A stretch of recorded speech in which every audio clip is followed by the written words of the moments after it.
All right, well, let me talk about the advantage of familiarity. And I can't stress this enough. Uh, I go back to so many locations and I find I always get something different. It may not always be better, but it's definitely different, but often it can be better. I'm going to go back to Chincoteague here. This is a classic composition from that location on the eastern shore of Virginia. And this is kind of like my go-to composition over there. I've photographed it in so many different conditions, and this was a great morning. The reason for that was we had fog, the sun was coming up, and the moon was setting. And so we started at this location, and I was with a group.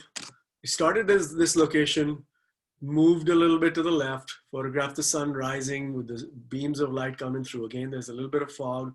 That's what gives us the volume and atmosphere for the beams to be more visible.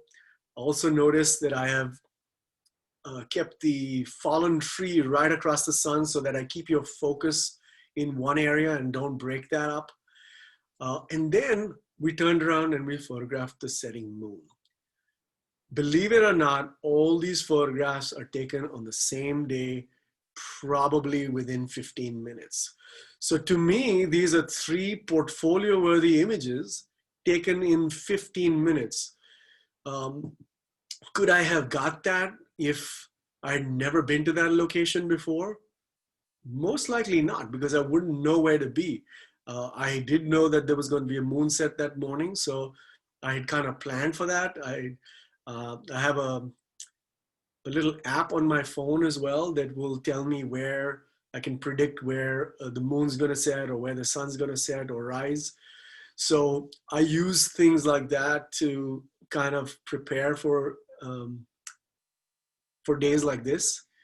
But who could have imagined, right, to get those kind of conditions that we had? I think we just kind of lucked out. But remember, what I started with was the subject, the conditions, and you. And these are images like this kind of, and you add the fact that I'm familiar with the location, all those three things come together and work really well. And there's a good synergy in the final product. Once again, taken at the Big Sur. This is a location that I had scouted previously, and I had gone there and I had found this particular composition. The light was horrible, it was midday, but I had hiked along the coast. I was looking for different compositions, and I found this one. I was like, oh, this is kind of cool. If I come back at sunset, maybe use a slower shutter speed, which in this case is a 30-second exposure, and I'm using a 10-stop neutral density filter here. This allowed me to smoothen the water out a fair bit. But that's the composition I had in mind before. But because I already knew where to be, it was just a matter of coming back when the conditions were right. So being familiar with the subject or that location is so key.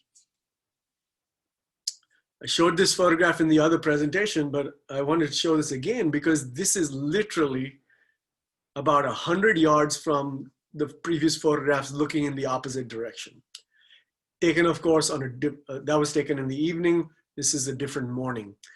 And very close to each other, but very different feel just because of the composition being different, the subject matter being different, the conditions being different.